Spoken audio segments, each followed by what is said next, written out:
Good morning. I hope this daily connection finds you well. Well, it certainly has been a bit of a roller coaster ride for the past week as it relates to COVID-19 and shall we be meeting or shall we not be meeting in person? You should have all seen an email in your inbox from me and Christine Meyer, our moderator, and Patrick Heffernan, our chair of trustees. And if not, I'll include a link to it in this daily connection. And in this letter, it pretty much says, it spells out, it's long. I apologize for the length of it.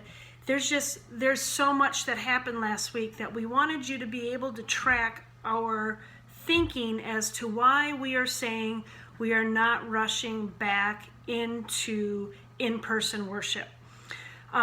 From listening to the governor's officials, the state lists 3 critical factors for safely resuming activities. The one is how close you are to another person, 2, how long you are in close proximity, and 3, how predictable the setting is.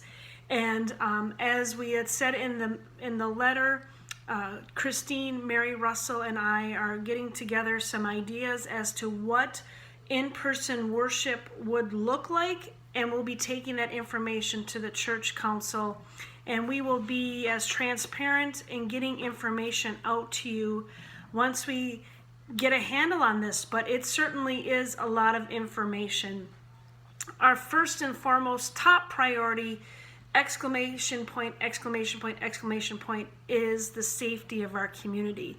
We don't want to put anybody at risk. So it's also trying to measure the levels of risk that we are willing to take with all of you, and also in having conversations with many of you. And I've received many emails from you. This is too soon, not ready to come back.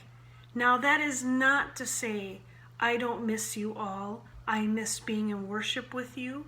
But I honestly, as a faith leader, one thing that I would find extremely hard to worship with you and to sit through is a service without any singing. That would be a whole new level of grief for me.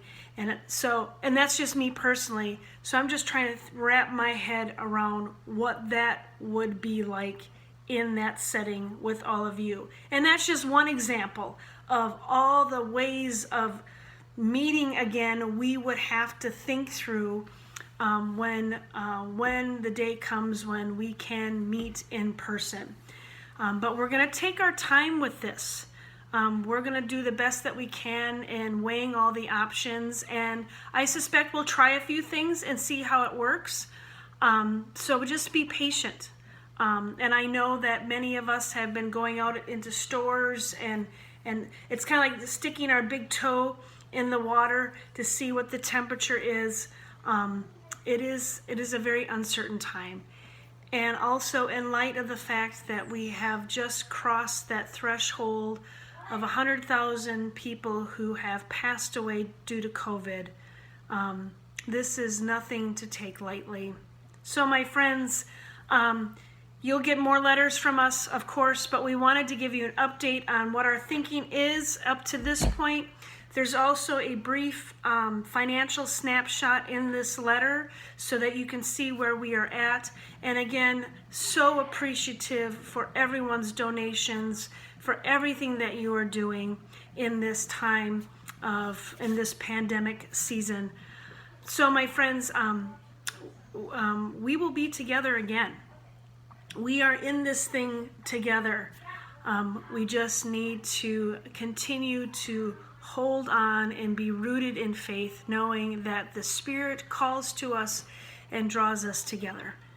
I hope that you're doing as well as can be in these days, and I will see you tomorrow. God's light and love be with you on this day and in the days ahead.